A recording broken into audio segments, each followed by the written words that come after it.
you. Thanks for the invitation. I'm really pleased to be here to share with you some findings from a research report that I prepared for the Canadian Standards Association last year, and to discuss, kind of based on those findings, the gender gap in personal protective equipment. So before I dive in, I just want to take a moment to orient you to what I'm going to be talking about for the next 45 to 50 minutes. So first, I'm going to begin by giving you some context on why this is an issue. Then I'm going to briefly touch on how PPE is designed. And then I'm going to share with you some of what we learned from a survey of Canadian women that was done as part of the research project. And then I'm going to conclude with some remarks about why the gender gap matters and offer some suggestions about what can be done to address it. But the other thing I just want to acknowledge before I kind of dive into it is that even though this talk focuses on the gender gap, I do want to acknowledge that these issues are not unique to women. They will affect anyone whose body shape and size is different from the normative data that's used to design PPE. So let's start with a poll. So I would like you guys to select which of the following statements are true, or is true.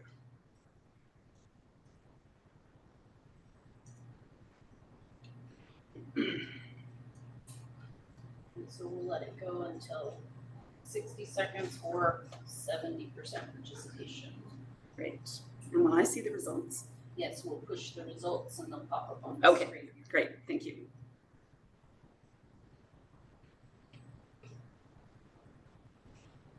Right, 55%, 58. Great.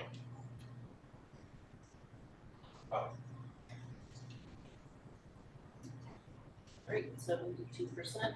Here's the results. You guys rock. You got it. The only statement on that slide that was true was the third one, that sex and gender influences not only the types of jobs that men and women hold, but also the types of hazards that they are exposed to. So I want to take a few minutes to just talk about sex and gender. Although they are terms that are used interchangeably, they do have distinct meanings. So sex is a biological concept, while gender is a social or cultural construct that relates to identity. So sex encompasses the biological and physiological attributes that you sort of see in the center of this slide. They are the attributes that distinguish the sexes. And gender encompasses a range of societal factors that shape identities, roles, behaviors, stereotypes, norms, and attitudes, and power relationships. And the concept of gender is considered to be subtle, multifaceted, and fluid. So why does sex and gender matter in occupational health and safety generally, and for PPE specifically? So I'm going to take the next few slides to kind of give you 3 or 4 reasons why it matters generally as well as specifically, and then lead into the design of PPE. So the first reason is that there's been a steady increase in women's participation in the labor force over the last 7 decades. So men's participation, which is shown in the very light blue line at the top, has remained relatively flat over that period of time, while women's participation has increased from about 22% in 1950 to 82% in 2015. Second, despite this increasing participation of women in the workforce, the labor force continues to be extensively segregated by both sex and gender across and within occupations and industries. So what I've highlighted here are some of the findings of a study that was published in 2020, and it was the lead author on that study is a recent graduate of this program, and then some of the co-authors are affiliated with the program as well. The study examined the distribution of labor by sex and gender across occupations in the Canadian workforce between 1991 and 2016, and found that between 40% and 60% of job categories in at least one census since 1991 are either mostly men or mostly women. And across the 6 censuses that were examined, higher proportions of women were employed in education, healthcare, and administration, while higher proportions of men were employed in repair, construction, and transportation occupations. So this matters from an occupational health and safety perspective, because the biological attributes that distinguish males from females influence how chemicals are absorbed, distributed, stored, and metabolized in the body, as well as the biologically active dose and the type of effects experienced following exposure. So these sex differences in the toxicokinetics and toxicodynamics mean, first, that men and women respond differently to chemical, physical, and biological exposures. Secondly, that men and women in the same occupation can be differentially affected by the same level of exposure to chemical or biological agents, and men and women have different rates of occupational injuries and diseases. So I'm just going to highlight for you some data that was shared with me from the Occupational Cancer Research Center. And this is a table that summarizes lung cancer risks by sex and gender. So just to orient you to the table quickly, column on the left lists broad occupational categories, and then the two columns, males, females, to the right, they list sex disaggregated hazard ratios. The italicized numbers indicate statistically significant decreased risks, and the numbers in bold indicate statistically significant increased risks. And what you can see when you compare the data, the data that's highlighted in the blue columns, comparing males to females, is that there are significant differences in lung cancer risk by sex, and particularly we see that for some of the manual labor jobs. So that slide was actually not supposed to be there. Okay, so before I move on to talk about PPE design, I want to just emphasize that this is not a new issue. So nearly 50 years ago, researchers and worker advocates drew attention to the specific problems that women face in finding appropriately sized and sufficiently protective PPE. So what I've highlighted here is one of the kind of concluding statements that one of the keynote speakers made at an international conference on occupational ergonomics that was held in Toronto in 1984. So Dr. Jean Stellman from Columbia University concluded her presentation by noting that there's a growing demand for safe, well-fitting, and appropriately designed PPE for women. She also recommended that more anthropometric data be collected on female workers, and that anthropometric data be incorporated into PPE design and into the standards development and certification process. 5 years later, these recommendations were reiterated by Dorothy Wigmore, who's a Canadian occupational hygienist, in a presentation that she made at a conference in 1989 entitled Personal Protective Equipment for Women. So thinking back to that slide of the participation rate of men and women, the participation rate of women in that period of time has increased approximately 20%. So now it's 20% higher than it was in the mid-1980s. And as you sort of see as I kind of work through the presentation, the design of PPE for women has not measurably improved in that time. So these recommendations, even though they were made almost 40 years ago, remain extremely relevant today. So I just want to touch on why this is an issue now. There's sort of three main reasons why it's an issue. The first is that there are several gender responsive initiatives that are happening and been undertaken in the EU. And what I've highlighted here on the left-hand side is the cover of a report from the Gender Responsive Standards Initiative from the United Nations Economic Commission for Europe. Two of its aims are to integrate a gender lens in the development of standards and technical regulations, and to elaborate gender indicators and criteria that could be used in standards development. So this declaration was signed in 2016 by 85 signatories, and one of which was the Standards Council of Canada. The second image illustrates the cover of a report from the Standards Council of Canada that was published in 2020, and that specifically noted that because PPE standards are largely based on male anthropometric data, that they're not equally protective or equally effective for men and women. And this was the report that really led to the research that I ended up doing in the report that I published last year for the CSA. And the final, I think the images on the very right-hand side are images that I think most of us became quite familiar with 3 years ago. And there's like there were a considerable number of articles that were published about the problems that healthcare workers experienced with ill-fitting PPE during the COVID-19 pandemic. There were also other articles in the mainstream media and occupational health and safety media as well about the challenges that female construction workers experience with PPE. So what I want to do now is I'm going to shift gears and talk about the design of PPE. So all the information on this slide, I think, is not going to be new to anyone in this room or anyone online. And as I'm sure everyone is aware, PPE is any type of equipment that's designed and worn on the body by workers to protect against physical, mechanical, chemical, and biological hazards in the workplace.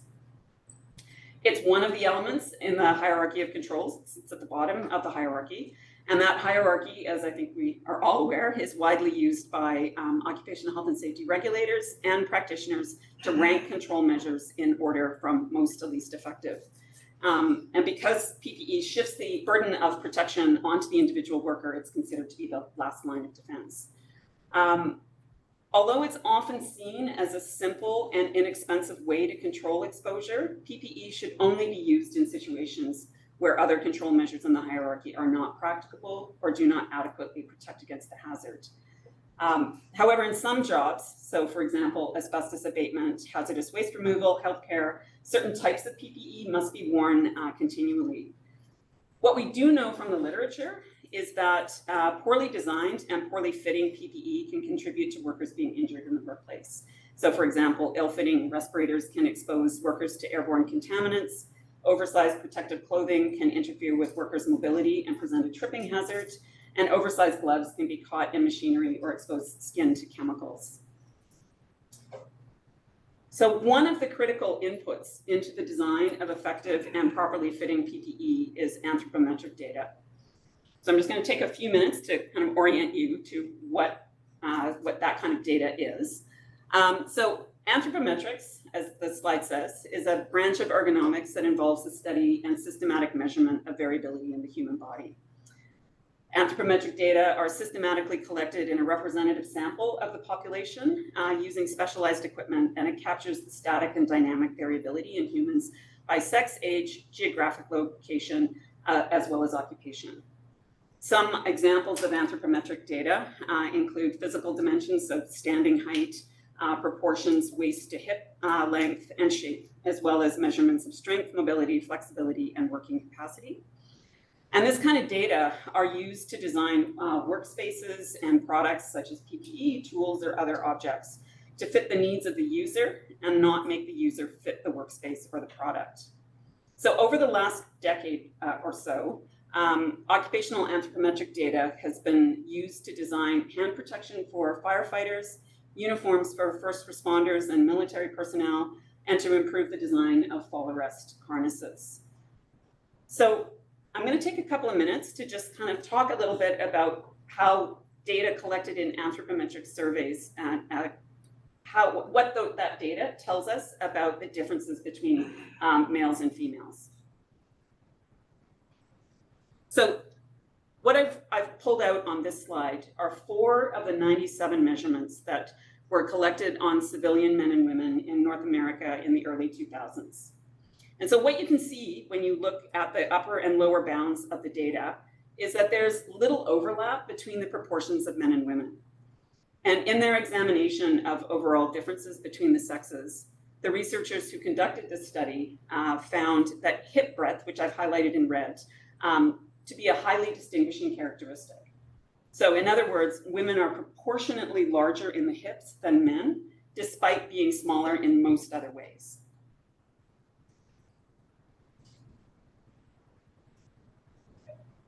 Taking that data and considering it in the context of certain types of personal protective equipment, the researchers found that when you look at the measurements that were most relevant to the design of coveralls, that there was very little overlap between male and female anatomical proportions. And so what that means is you can't take protective clothing and other PPE that's designed for men and just scale it down linearly and expect that it's going to fit women. If male proportion protective clothing is just simply scaled down to fit a woman's height, her shoulder breadth, or her upper chest circumference, the clothing is going to likely be too tight in the hips.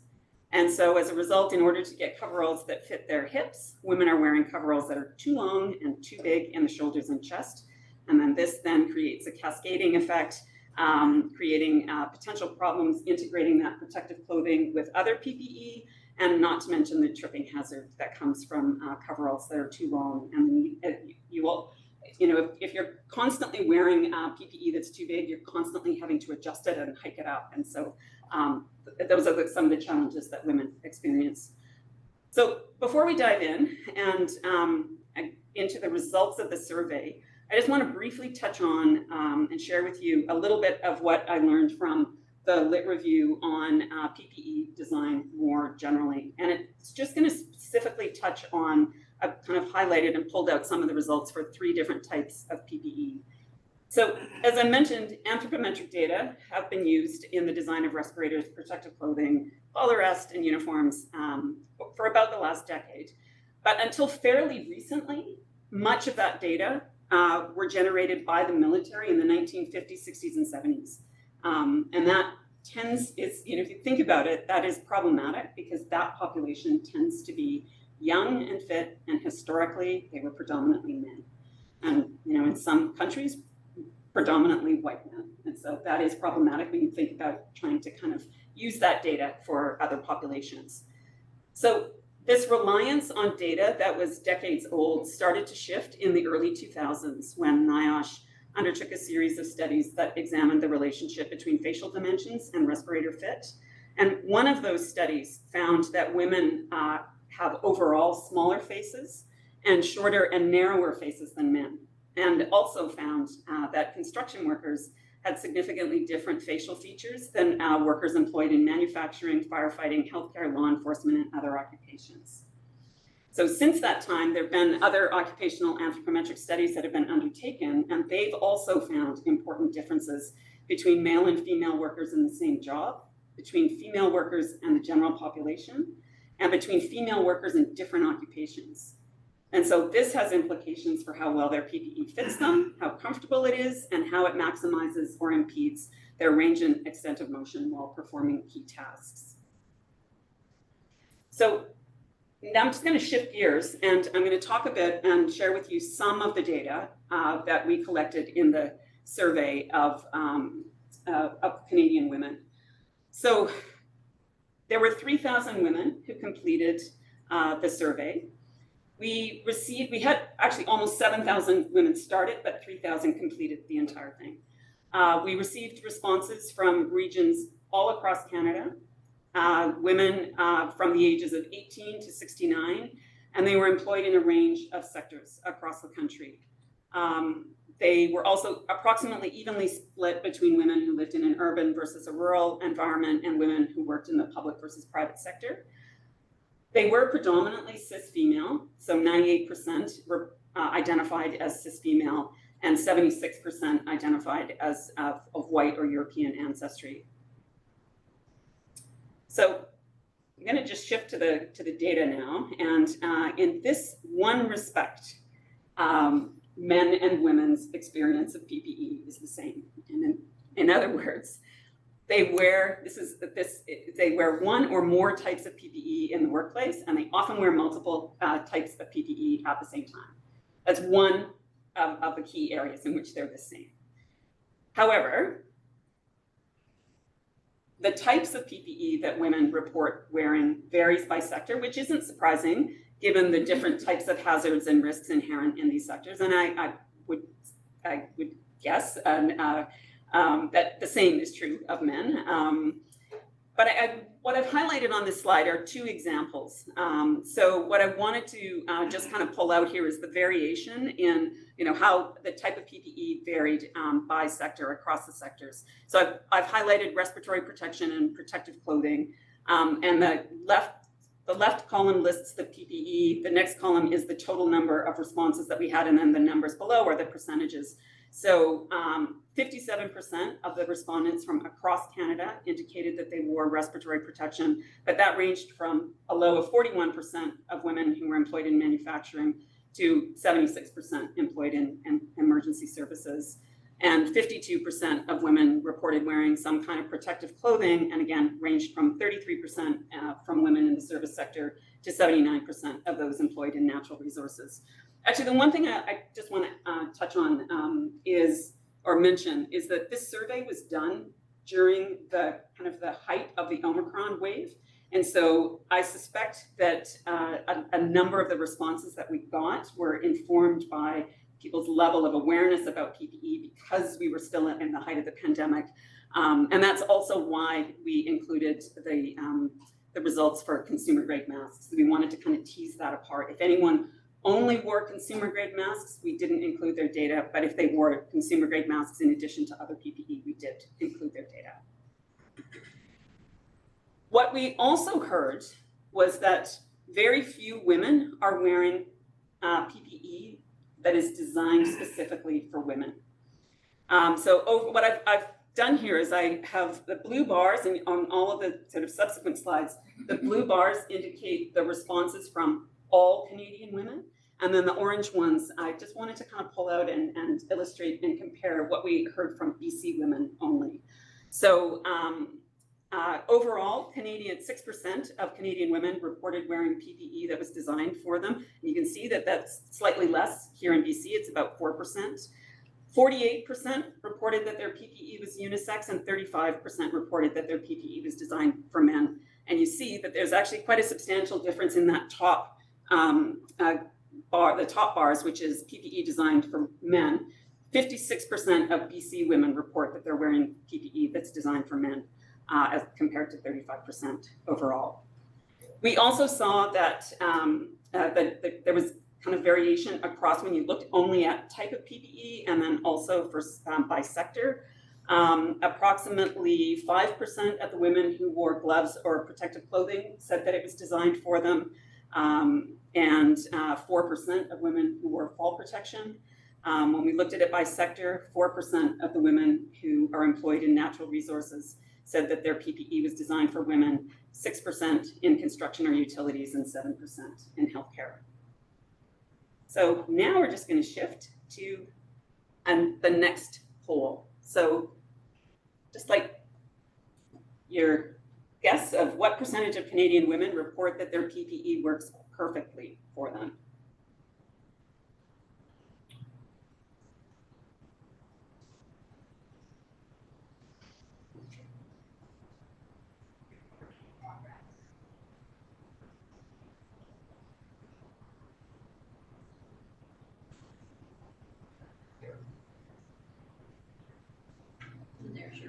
And there's my results. So less than 5%. Most people thought less than 5%. About 30%, 5 to 10, 11 to 25. Well, the answer is 11 to 25. So can you just, oh, thanks. That's okay. So what we found was that at the national level, 85% of women reported one or more issues. You notice in BC, 93%. And 15% at the national level said that their PPE, they perceived that their PPE worked perfectly for them, and 7% here in BC. So the top three issues the top three issues that women experience with their PPE was that it doesn't fit properly, it's uncomfortable to wear, and that there's not enough of a selection. And again, you see that the top one doesn't fit properly. So nationally, 50% of women said that their PPE doesn't fit them properly, and 67% in BC said that their PPE didn't fit them properly. 1/4 of the respondents indicated that their PPE negatively impacted their ability to do their job, and that it was inconvenient to put on and take off, and then it negatively impacted their ability to meet their physical needs, such as using the bathroom. So that was one of the consistent pieces of feedback that we got. So if you move to the next slide, thanks, Colin. So this slide just shows at a very high level the types of problems that women reported experiencing with their PPE. Again, blue is national, the orange is BC. Overall, nearly 60% of women reported using PPE that's the wrong size, at least some of the time. 40% felt their PPE was unreliable, 20% reported that they experienced negative or rude comments, so some kind of harassment in the workplace related to ill-fitting PPE, and nearly 30% of all respondents nationally said that they didn't wear all the required PPE because of the fit. And again, that's higher in BC. 36% of women said that they aren't wearing the PPE that's required because of the fit. So what women are doing to respond to these issues, there's kind of two main ways that they respond. First is they're either paying out of pocket for some or all of their PPE, or they're making temporary, and in some cases, permanent modifications to their PPE. So you see in the second set of bars there, 38% of women nationally are saying that they're using a workaround to make their PPE fit, and that's 44% here in BC. So the kinds of workarounds that women are using are things like they're using rubber bands, safety pins, or duct tape to secure work gloves, shorten sleeves, shorten their pant legs to ensure that they're not dragging or creating a tripping hazard. And here's the one that is really troubling, is that they're using these kind of workarounds to shorten their fall arrest gear. Which brings us to our next poll. So what percentage of Canadian women report that they modify their PPE? So this includes all modifications. So it could be temporary modifications, permanent modifications, or some combination of both.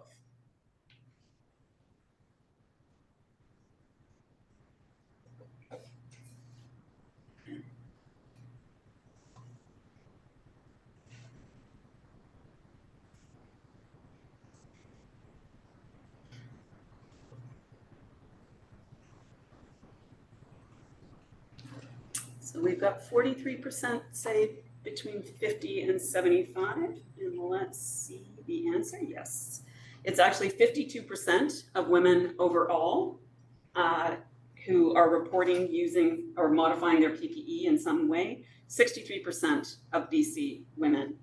And across the different types of PPE, between 51 and 75% of women report that they're modifying or altering their PPE, and then across the sectors between 46 and 68% reported that they're modifying or altering. So I wanted to share with you some examples of what women say about their experiences with their PPE. You can see, thank you. You can see that fit, comfort, and freedom of movement are common themes. And I've highlighted in red some of the kind of the key issues. And I want to add a little bit of context to that third comment, where a woman in the service sector in Ontario says that she's taping her fall arrest harness, she's choking the lanyard to make it shorter, she's wearing it improperly to avoid injury. So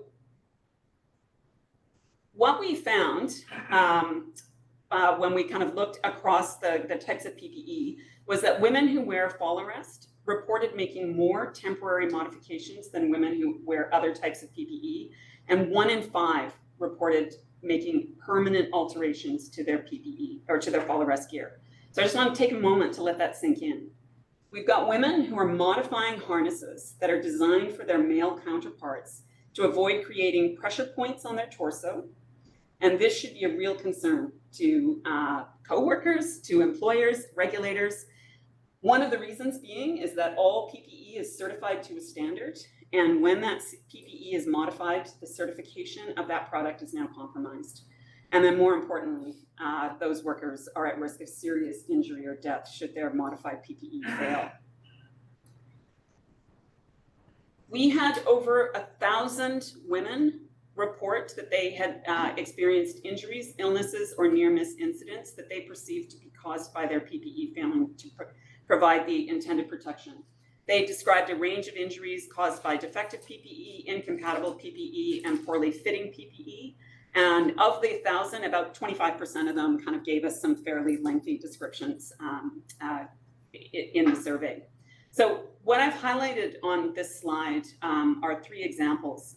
The first is a woman in construction who crushed her foot because she was told she didn't need safety boots. She had skin sensitization because the gloves that were available to her were too large and she was exposed to solvents. And the combination of her hard hat and ear muffs were too heavy and left her feeling unbalanced. Another woman in emergency services said she experienced severe back pain due to ill-fitting SCBA, and a woman welder in construction reported being burned hundreds of times because her protective clothing doesn't provide coverage when she's in awkward positions. So in light of these experiences, what do women want? Well, they want PPE that fits, that's comfortable to wear and keeps them safe. It's as simple as that. So what I'm showing here, next slide, thanks. What I'm showing here are two examples of PPE that were designed based on women's specifications. So on the left is a capstone project by a student at Kwantlen Polytechnical University. She graduated in May of this year. And she took on a project to design turnout pants for female firefighters based on their specific anthropometric data. And they were designed to enhance their ability to move while performing their job. And then on the right is an example of coveralls that are designed by a woman who owns a PPE company, design company, again, based on women's specifications. And they're designed to fit them in the hips and allow them to go to the bathroom without having to completely disrobe. And this particular design was really driven by her own personal experience. So they want more of this and less of this. Less of this. So just to pull out the quote that one of the women, we heard this from multiple women from across sectors, was that her comment was, some women are fine with pink PPE, but for some of us, it just adds to the difficulty of being taken seriously in the workplace. And it is surprising when you go out and you search for women PPE, you will come across a lot of this. So just because it's pink doesn't mean it's been designed to women's standards. Most likely it's been taken from male data, scaled down, and just colored pink. So I'm gonna start to kind of wrap things up and then open things up for questions. So what I want to do is just kind of start pulling together the threads and kind of summarize like why sex and gender matter when it comes to PPE. So as I think we're all aware, PPE is widely used by employers to control exposure. And PPE specific women, as we've heard and as you've sort of seen, doesn't offer the same functionality or level of protection. And as I mentioned, modified PPE no longer meets the certification standards. As I also mentioned, the gendered and sexual division of labor has some significant occupational health and safety impacts. So lost time injury statistics from Canada and other jurisdictions around the world show that women in certain industrial sectors or occupations are at a higher risk of certain types of injuries and illnesses than men. So for example, women are reported to have higher rates than men of musculoskeletal injuries, injuries requiring first aid or medical treatment, and injuries like fractures, surface wounds, burns, and poisoning. And as I also illustrated with the data from the OCRC, there are also some differences in risks of certain types of occupational diseases. So when I was doing the research report, I came across several studies that reported that female workers experienced higher rates of injuries associated with falls on the same level than their male counterparts. And that kind of struck me as a little bit unusual. Some of the researchers suggested that maybe that's because women had like more brittle bones, depending, they kind of tried to tie it in with age. But what wasn't clear from the research was the extent to which those observed sex and gender differences are work-related, or some combination of both. So in other words, are we seeing these different rates of injury because of biological or behavioral differences, or because men and women are differently exposed to hazards in the workplace? And if it's the latter, what role does inadequate, ill-fitting, or poorly designed PPE play? And then finally, with the exception of the few initiatives that I mentioned earlier in the EU, sex and gender differences are rarely considered in the design and implementation of occupational health and safety legislation, policy systems, and preventive measures, or in the standards development process. And so I've just got a couple of slides that I'm just going to kind of quickly run through, which illustrates some of the significant differences in how PPE is currently regulated in Canada. Both of these slides are just intended to illustrate that these current regulations for PPE lack consistency. So with the exception of the one where you see most of the X's across the row, and that one is for the responsibility that is placed on the worker to use and wear PPE provided by the employer. There's no consistency in the general duty clauses that apply to PPE. And what I've highlighted in red is the language around the requirements that the PPE fit the worker, or that they have a proper fit, or that workers not make ineffective PPE that's required by regulation or the employer, and also compatibility. And then when you see the same when you start looking at some of the specific requirements. There's a lack of consistency across the country. So just have a couple of moments. I wanted to just touch on what is needed kind of at the system level, and then also at the workplace level. So I think, based on the report that I had done for the CSA, this was one of the top recommendations was that we need a national sizing survey and an occupational specific anthropometric database created for Canadian workers. We need to be a shift in how we approach the design of PPE. We need to be thinking about PPE for differently sized bodies, so more gender inclusive design. We also, so just illustrated with those last two slides, I think we need to think about improving the regulatory framework, although regulations are not necessarily the only answer. One option being to harmonize regulatory requirements, and then the other, if they were to improve that framework, but even at this level now, I think we need better training of the inspectorate to recognize that these issues exist.